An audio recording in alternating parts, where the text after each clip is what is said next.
Hi, and a very good morning to you. It's Jim from maverickstar Observatory, and we are looking at today's Earth health at a glance. So I understand that you are aware of what we do here.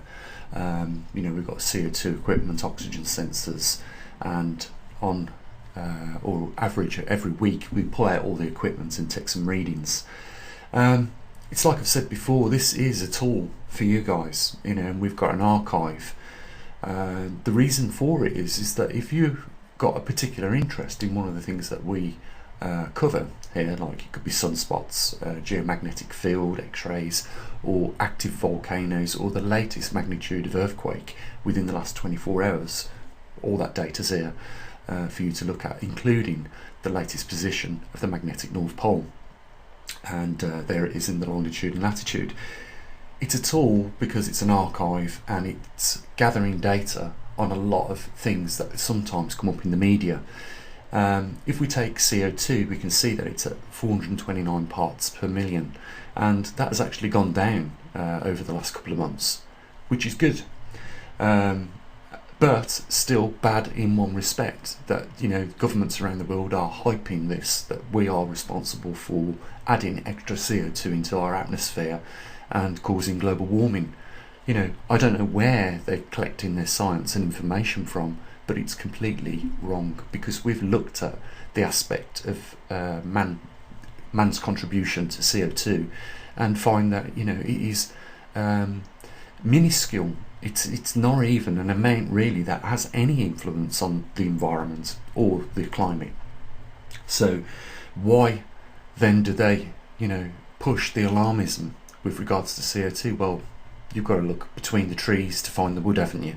And simply they have found a way of taxing people and making money out of the public globally by the alarmism associated with CO2. So what we do here is we take it upon ourselves to purchase the professional equipment, so that everyone, it wouldn't be feasible for all to do this, but if one of us does it and has help from others with funding to do it, we can have our own observatory monitoring these things. And that's why I say Earth Health at a glance is a tool for you guys, and I think it's a valuable tool as well, because if we just take, for instance, if we was to try and get someone to build another Trimax system for us, employ a company to do it, you'd be into the hundreds of thousands of pounds for that. We've managed to do it on an extremely low budget. And I want to just say thank you to those people that have supported the observatory to this point. We've been going now for 10 years. For the last 3 or 4 years we've been actually using our own equipment and expanding our equipment and expanding our sub-observatories around the world. And people like Scott, Jeff in Perth, and Kendall in Canada, all help to bring back the data here to the UK so that we can process it and upload it to our internet. And I just want to say big thanks to you guys for taking your time out as well, and a big thanks to those people that make a contribution. I have to say, sometimes guys, when I'm doing this, I do get a little bit disheartened.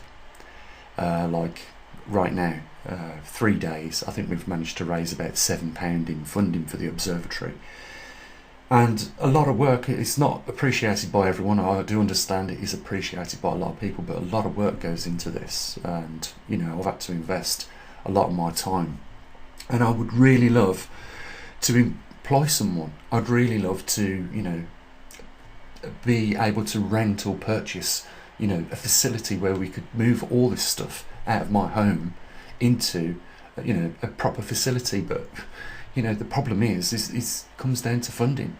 If I had somebody else working with me, another researcher, I could half my workload. If I had people that could run the website for me, I just hand the data over to them, it would half the workload.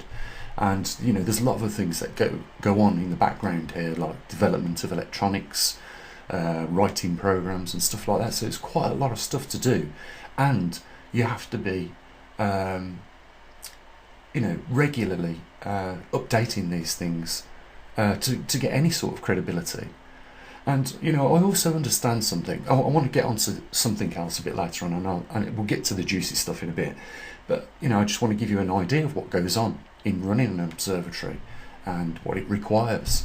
A lot of dedication. To stick at it as long as I have in a particular field of one small area of science is sometimes very dry. And not palatable, if you get what I mean. It's difficult, and I understand. We have done really well. I mean, we've got 31,500 subscribers to what would be considered to a lot of people a really boring subject. To some people it's like watching paint dry. So it's not like the magnetic North Pole is, as it's moving across the northern hemisphere at around 5 miles or so each month. It's not like it's creating tornadoes behind it, and there's a massive depression in the ocean and physically visible anomalies that we can observe. It's quite the opposite. We're looking at data from the TriMag, and with that we're able to work out the longitude and latitude of the position of the magnetic North Pole at that given time. So I understand that we've done really well to get 30,000 people viewing the content that we've got. Just to give you an idea, we have on average about 15,000 people view the website each week, and I think it's around about 140,000 people each month view the content that we put on YouTube.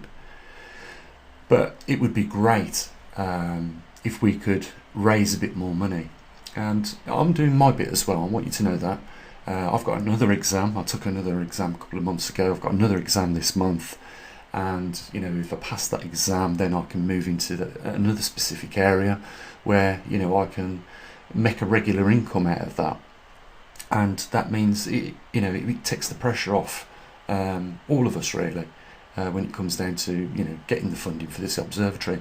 There is something I'd like to try and do, because I'm sure with all the data that we've collected and the efforts that have been put in here, I'm sure that there are organisations, companies out there that would sponsor this observatory.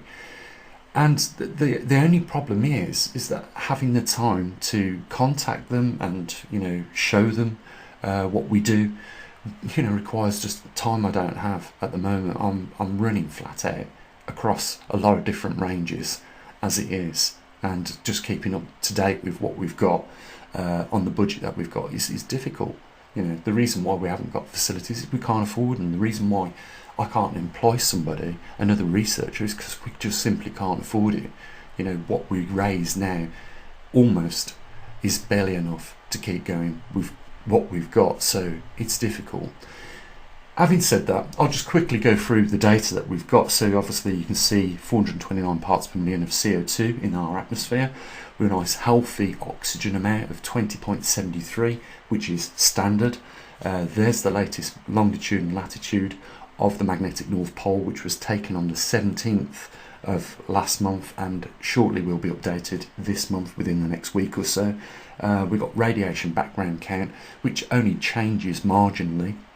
Again, we're at 24 volcanoes actively erupting around the world, so no need to be really concerned with those unless you live in the vicinity, and then you need to have a backup plan if it puts you in harm's way and your family.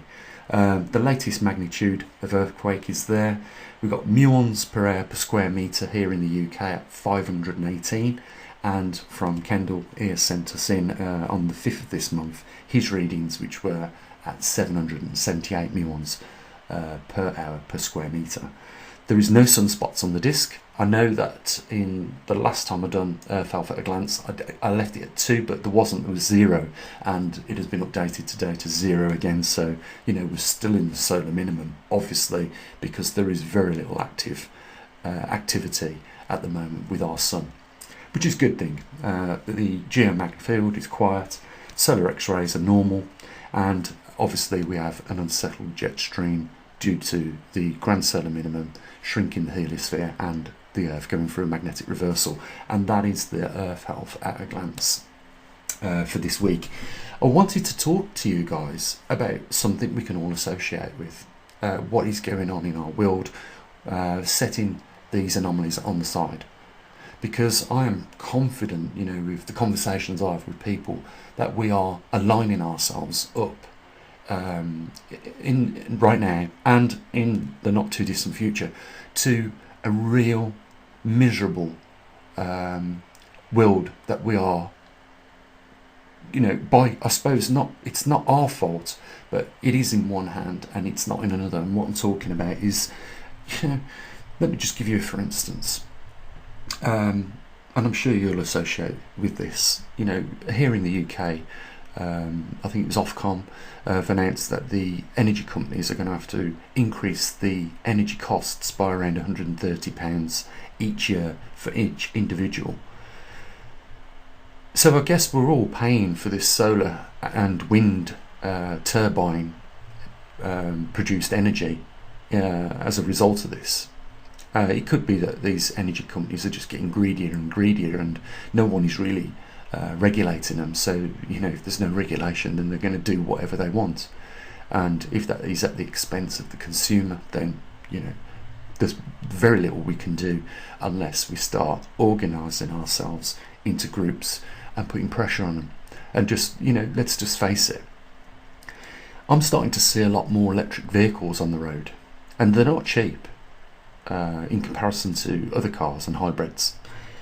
But if the majority of us start to purchase these, and I believe there is plans for combustion engines just to be taken clean off the market at some point in the future, the point is that the energy demand is going to increase, and we're going to end up paying more and more for this electricity, and we're not going to have the supplies. So you can see the forecast, can't you, and the outcome of what's going to happen.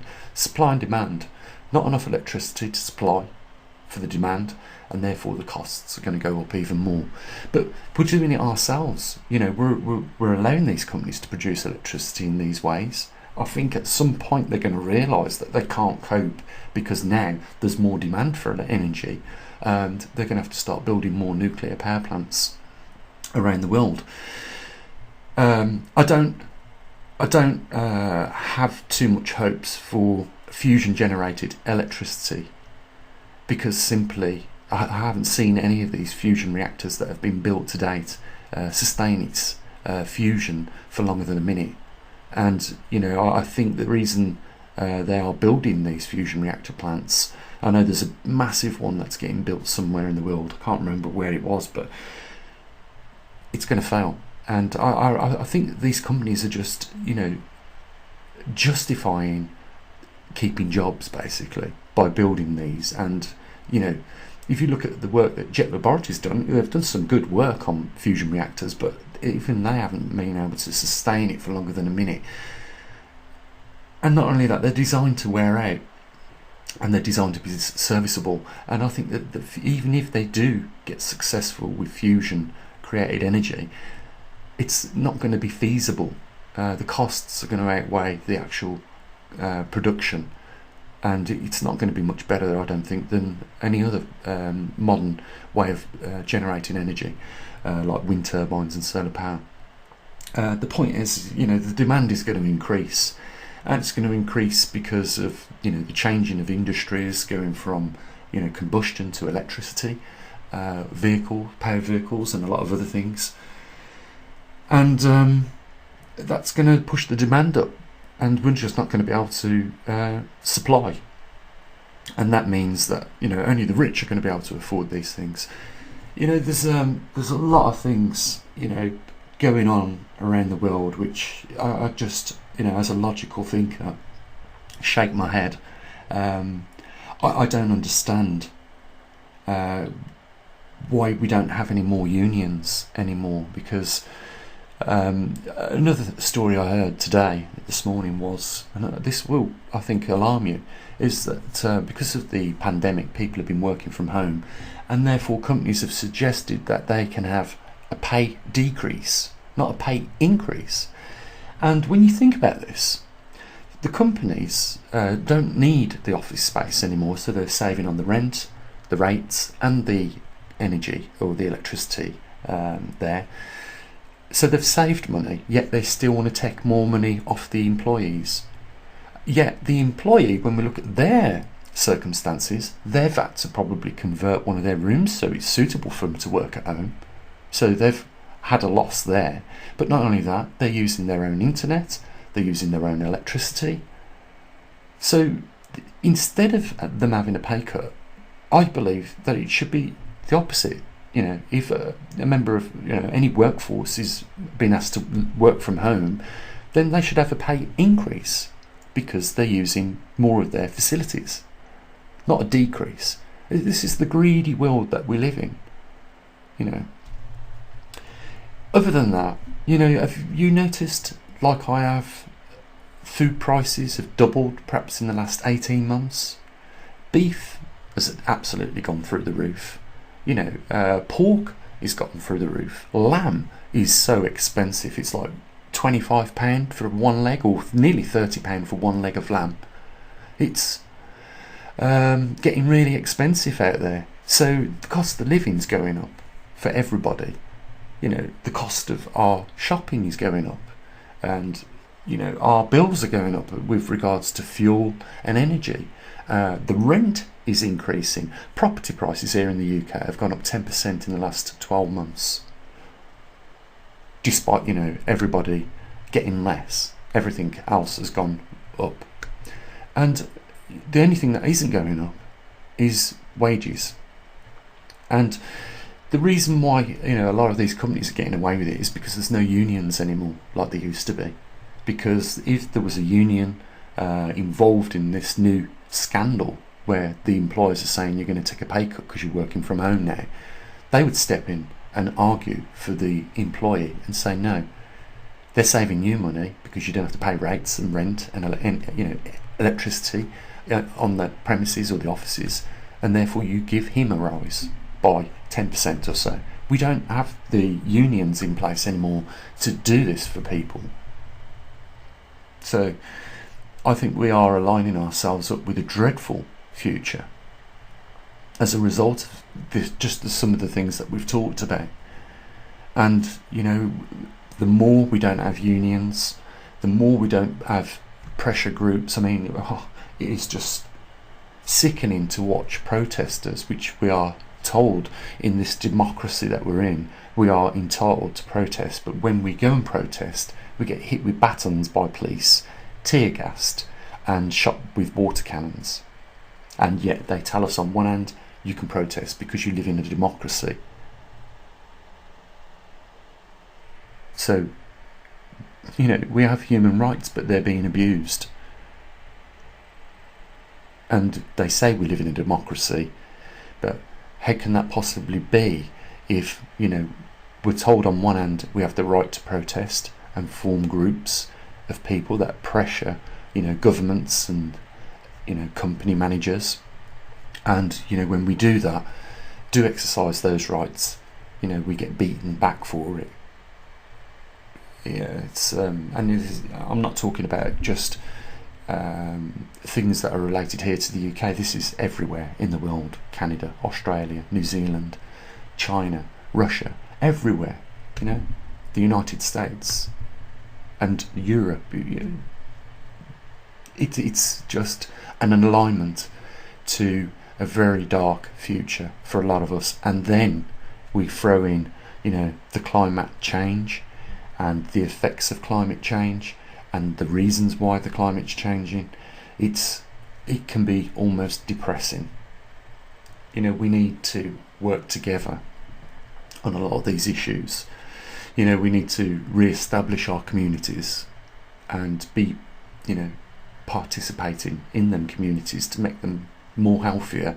And what has happened here in the last 18 months, and I'm sure it's happened a lot of the places around the world, in a lot of different countries, is through experiencing lockdowns, we've become more solitudinal creatures, and it is, I think, affected everybody that's been involved in these lockdowns mentally.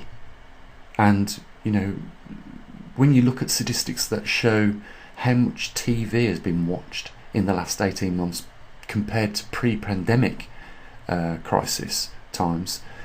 It's almost doubled the rate. So more people are sitting at home, not going out, not socialising. Even now they are allowed to. The lockdown has been lifted, and a lot of the measures with associated lockdowns have been lifted. You don't have to wear face masks if you don't want to, but I think the mental issues are still there. I think that people are no longer willing to go out as much as they wanted to, because they have got a pattern of life of now staying at home.